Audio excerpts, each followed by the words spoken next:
Hello, everyone. Following Wednesday's stock market session, I can say that we are pretty mixed with no real clear direction in any index.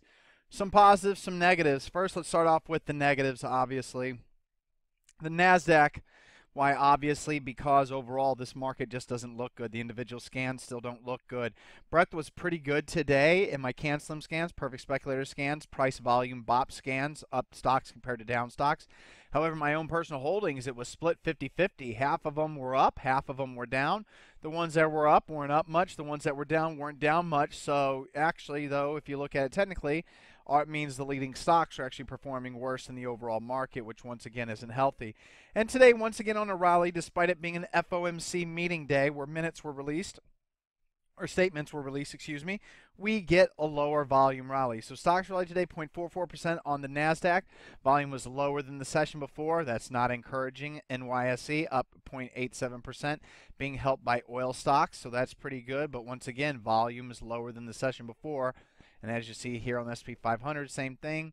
Russell 2000, same thing. And this time the Russell 2000 and NASDAQ are lagging the overall larger cap indexes. So once again, that's not necessarily bullish. If we were rallying off the lows, you want to see the NASDAQ and the Russell 2000 leading. So right now it still looks like a dead cat bounce. And overall, if you look at this chart going all the way back to even October or August, choppy, choppy, choppy, choppy, and charts looked better then. Charts look worse now than at any point except for this September to October sell-off. Remember, just last year in July to September, by the way, just proving how bad August and September is. August and September were pretty shitty. Not that great. October was even worse, but once again, we rallied. But overall, this just mixed, choppy actions you see overall, even the Russell 2000 and the NASDAQ just isn't, doesn't bode well for stocks overall. The one good news on the day, though, is the Dow Jones Transportation Average continuing to rally off the lows. That's a positive sign. It's back above the 50-day moving average, downtrending. 200-day moving average is also downtrending. So since that's the case, downtrending 200-day moving average, below 200-day moving average, a retake of the 50-day moving average does not switch this index back to a neutral signal. It remains under a sell signal. It's going to have to break back. Basically, let's try to draw it straight across. It would have to break out above this resistance line right here before I would even consider switching it to a buy signal. So now that remains under sell signal. Still, nonetheless, good to see today. But still, that's, the transportation stocks have already been sold off much, so that's not that great. And another thing to think of, look at the aerospace and defense stocks like RTN and NOC.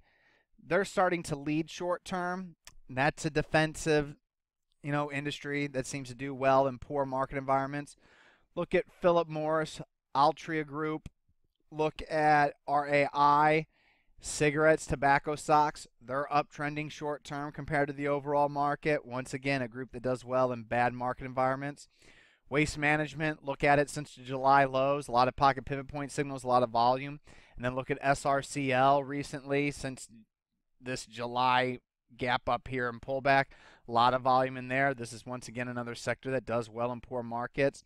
Insurance stocks continue to be my standouts. MHLD, THG, PRE, and AFG. This is the best looking industry group in my opinion, as I've just showed you 4 stocks that look really good that are hitting new highs. So, this is once again another sector that does well in bad times. Then you have the steels rallying off the bottom. That's kind of an interesting play. That then kind of goes with the oil stocks that are also rallying off the bottom. So once again, we're starting to see some bear market leading sectors take the lead here short term while our markets bounce. And I don't see our leading industry groups doing well. And in fact, some stocks with high PE ratios and slowing growth from huge numbers, they're not being treated well either. So defensive industries rallying, nothing else rallying, not a good sign. But that being said, before we get to our long positions, we only had one full sell. CRI cut way below. My final sell stop, I think, was right here, 104 something. So whenever I moved below 104 something, I was out. Closed at 101. If you're still in CRI, it is a full sell. Also, SRNE, I moved my half sell stop below 1903. That was hit today. but also on a closing basis, it's closing below the 20-day moving average on above average volume, so it is a 50% sell. And then BLKB, thank God the flash crash was really fast because it only hit my first sell stop, which was below 57.81. So I got taken out around 57.80, 57.79, what have you, give or take a few pennies. But my final sell stop is back here at 56.09, and as you can see, it dipped all the way to 53.47, but it was so fast that that sell stop, thankfully, didn't get hit. So I'm still long BLKB, but today BLKB is closing below the 20-day moving average on above average volume. I don't give a damn about that intraday reversal. We've got a weak looking market, so that's a 50% sell. So what do you use for the final sell stop then if it's 57.81? Well, if it opens or moves below 57.81, you're knocked out. So I'd use 57.80 as my first sell stop, which is the one that I had yesterday. So that makes it quite clear there. And then we actually have an add position. FCB, earnings are already out. It reacted well post earnings, so we don't have to worry about that next round of earnings. Don't think until October. We're getting a pocket pivot point signal on heavier volume, while volume decreased almost every single day in that consolidation pattern and was below average. So pocket pivot point signal with the volume being above average, and BOP is already at a high green level, and it's actually increasing to a higher green level on today's pocket pivot point signal. First sell stop below 33.18. Final sell stop on this ad below 32.36. So we don't risk much whatsoever if we're wrong. I mean, what's the most we risk if we get slippage? 9% on it. That's actually quite a bit. But our long position in FCB is back here, our initial position. We already have a 27% gain on it, and I believe this is where our add position is, and we have a 16% gain on it. And so we already have a lot of shares. So this 1% add signal isn't going to make or break, especially if we have to wait for that second sell stop to hit back at 32.36. Let's just use that 32 level. So let's see how much we really risk if we're wrong. 7%. Not bad on half the position, 0.5% of the account capital. Now, in saying all of this, the one thing that I focused on all day today was my new long signal from yesterday. What a mess this became. Okay, so my limit was at 909. For the first time all year, and for the first time in probably a full year, I didn't just enter a buy limit order, good to cancel buy limit order. I entered a good till cancel buy limit 909 order stop.